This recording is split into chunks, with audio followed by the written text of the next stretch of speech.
Soal habaib lah kita katakan. Ya. Kalau ada kelompok yang nggak percaya habaib itu turunan Nabi, nggak ada masalah. Itu hak dia. Hak dia. Ya sama seperti tadi berarti ya.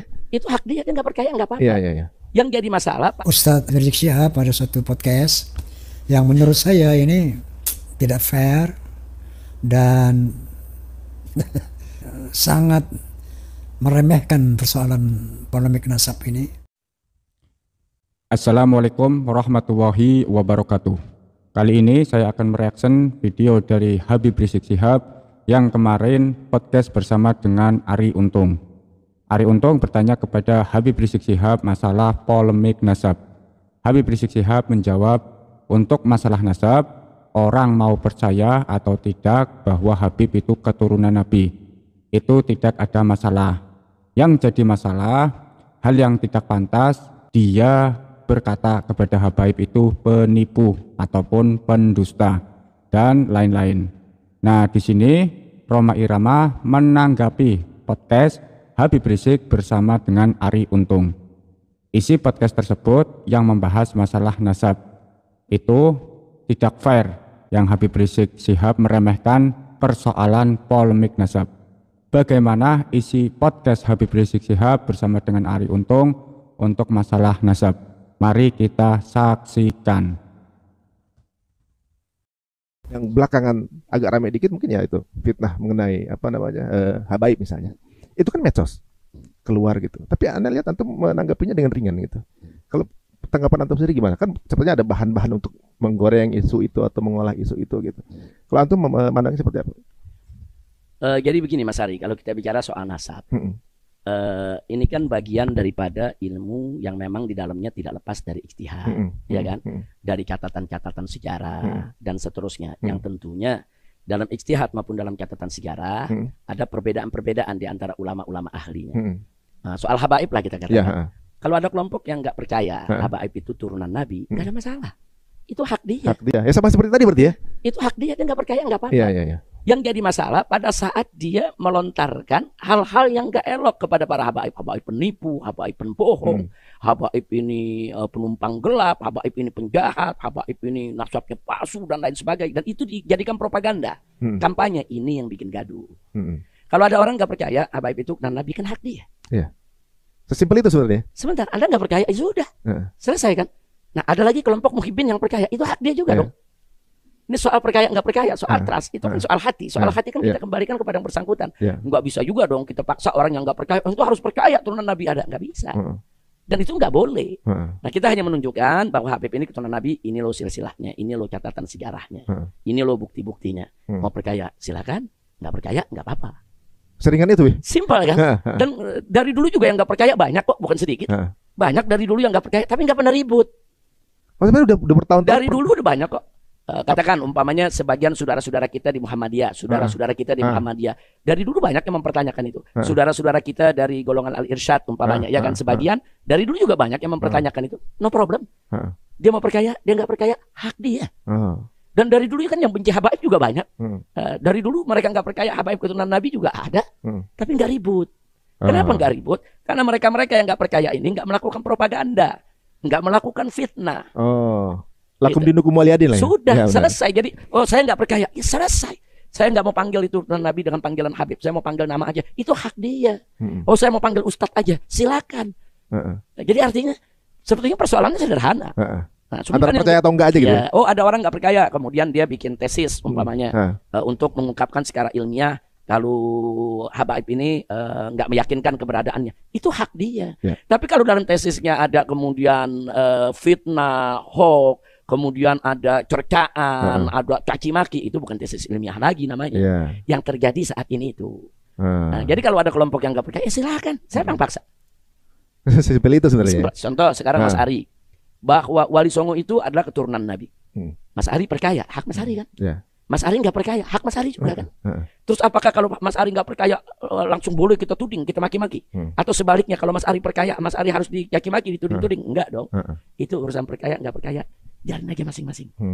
Nah, jadi kemarin ini yang kita bantah bukan soal itunya, tapi fitnah-fitnahnya yang kita bantah. Fitnah umpamanya seperti bahwa Imam Ubaidillah itu tokoh palsu, tokoh fiktif, tokoh yang gak ada juntrungannya dan seterusnya. Atau fitnah yang mengatakan habaib di Indonesia banyak yang jadi antek Belanda, habaib di Indonesia ini banyak yang khianat kepada bangsa ini. Kemudian mulai dihilangkanlah fakta-fakta daripada kontribusi para habaib dalam perjuangan dakwah di Indonesia dan seterusnya. Itu yang kita bantah. Nah, jadi kalau masih berupa penolakan itu urusan mereka, kita nggak maksa orang percaya. Oh iya, jadi terus sesimpel itu sih guys, mau percaya mau enggak ya urusan masing-masing. Iya, nggak usah masa-masa orang gitu kan. Jangan yang nggak percaya maksa orang yang percaya supaya nggak percaya. Iya. Berarti sama aja kayak kita dengan non muslim pun begitu, dia nggak percaya agama kita pun nggak ada masalah kan. Itu urusan dia nggak percaya Allah itu ada, dia nggak percaya Muhammad itu sebagai nabi, itu urusan dia. Yang penting dia jangan caci maki Allah. Jangan caci maki Nabi. Kalau dia sudah caci maki Allah dan Nabi, lain lagi persoalannya. Itu kan penistaan, penodaan. Nah, di sini Habib Rizik Syihab menjelaskan untuk masalah nasab. Nasab itu tidak ada masalah. Tetapi yang dibantah oleh Habib Rizik Syihab tersebut adalah fitnah. Fitnahnya yang diberantas. Seperti fitnah Imam Ubaidillah itu sebagai tokoh palsu atau tokoh fiktif. Atau habaib yang zaman dahulu di Indonesia itu adalah sebagai antek daripada Belanda dan lain-lain masih banyak. Itu yang dibantah oleh Habib Rizik Syihab. Bagaimana Roma Irama menanggapi podcast Habib Rizik Syihab bersama Ari Untung? Mari kita saksikan. Saya membahas masalah Mbak Alawi kembali ini. Karena dalam rangka menyikapi podcastnya Ustadz Rizik Syihab pada suatu podcast yang menurut saya ini tidak fair dan sangat meremehkan persoalan polemik nasab ini, dan yang bisa menimbulkan tuduhan yang tidak fair terhadap orang-orang yang katakanlah mengkritisi kebenaran nasab Ba'alawi. Statement Ustadz Rizik Syihab yang bilang bahwa ini ada orang percaya sama Habib, nggak percaya nggak masalah. Bahwa ada orang yang menjadi masalah ini, ada orang-orang yang menuduh Ba'alawi ini pembohong, pendusta, nasabnya palsu, bla bla bla, membuat propaganda sehingga membuat keresahan di kalangan umat. Ini secara tidak langsung dia telah menyudutkan tokoh-tokoh yang secara ilmiah, secara faktual yang membuka bahwa nasab Ba'alawi ini palsu. Nah, bahwa dia mengatakan menuduh Habib-Habib ini pembohong, penjahat. Benar nggak dia pembohong? Enggak. Enggak, maksudnya Habib apa? Jadi gini. Kenapa muncul sikap kritis daripada para ulama yang diawali oleh kemudian Kiai Haji Imaduddin Utsman, ya. Nah, ini kemudian diikuti oleh ahli biologi, yaitu Dr. Hugeng Sugiharto, yang menyatakan bahwa DNA-nya nggak nyambung. Muncul lagi Profesor Ibrahim Arya mengatakan secara filologi, data sejarah, secara artefak, bahwa mereka bukan orang Arab. Nah, jadi kenapa ini muncul tesis Kiai Imaduddin dan para ulama semuanya? Kenapa ahli biologi muncul? Kenapa ahli biologi muncul? Karena adanya, ini loh, karena adanya tindakan-tindakan, perlakuan dari habaib yang memang satu, merusak akidah umat Islam. Contohnya apa? Dengan mengglorifikasi leluhur-leluhurnya, ya, bahwa yang viral itu faqih muqaddam mi'raj 70 kali satu hari.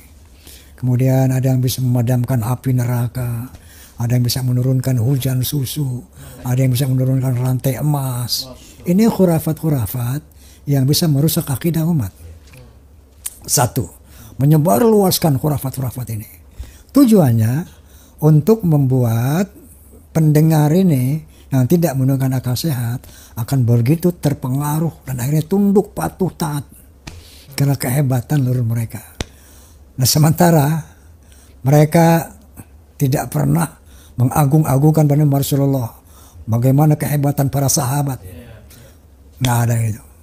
Selalu mengagung-agungkan leluhur mereka. Ini pembodohan, penyesatan secara akidah.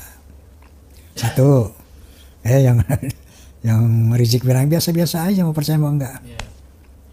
Yang kedua, dari sini terjadilah penjajahan spiritual. Ya, kita melihat bagaimana mereka menyembah-nyembah para habaib ini. Kemudian hal lain lagi, bagaimana mereka menghina ulama-ulama Indonesia. Bahwa seorang habib yang bodoh bahkan kakinya lebih mulia daripada 7 ulama yang alim. Bukan biasa-biasa saja ini. Bukan nggak ada apa-apa. Dan ini bukan berita bohong. Bahwa katanya dibilang Habib pembohong. Emang dalam hal ini. Oke? Nah kemudian dari pembodohan ini, cerita-cerita khurafat. Begitu umat takluk tunduk, terjadilah yang namanya penjajahan ekonomi. Terjadilah dawir-dawir yang menyengsarakan umat. Banyak kita dengar keluhan-keluhan umumnya kiai-kiai yang memang muhibbin mereka. Itu puluhan, ratusan, mungkin ribuan sudah kita dengar. Bagaimana mereka memeras, mendawir para muhibbin ini. Dengan dalih, kalau tidak ngasih saya, nggak dapat syafaat dari Nabi. Bahkan saya tidak akan beri syafaat. Ini kan luar biasa. Sampai terang-terangan di depan rumah. Kamu berapa? Buat Rasulullah nih, 100 juta. Kamu berapa? 50 juta. Ini hasil daripada pendawiran pembodohan tadi. Khurafat-khurafat itu. Maka terjadilah suatu kekaguman umat dan percaya mereka ini turunan Nabi. Dimanfaatkanlah untuk masalah ekonomi mereka. Mereka ingin dimuliakan lebih dari pribumi. Padahal Allah SWT berkali-kali menegaskan inna akramakum indallahi atqakum. Ketinggian derajat manusia di sisi Allah adalah takwamu. Kemuliaan manusia takwa. Wa qala ta'ala aydan yarfa'illahu alladhina amanu minkum walladhina utul ilma darajat. Allah akan memuliakan, meninggikan derajat orang yang beriman dan berilmu, bukan yang bernasab.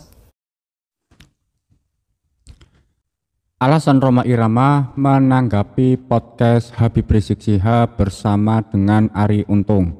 Karena secara tidak langsung Habib Rizik telah menyudutkan tokoh yang secara ilmiah, secara faktual yang membuka nasab Ba'lawi itu palsu. Karena adanya tindakan-tindakan perlakuan daripada habaib yang memang yang pertama merusak akidah umat Islam. Contohnya seperti cerita-cerita khurafat. Yang kedua, menghina ulama Indonesia, penjajah ekonomi terhadap pribumi. Nah, inilah alasan Rhoma Irama menanggapi podcast Habib Rizik Syihab bersama Arie Untung.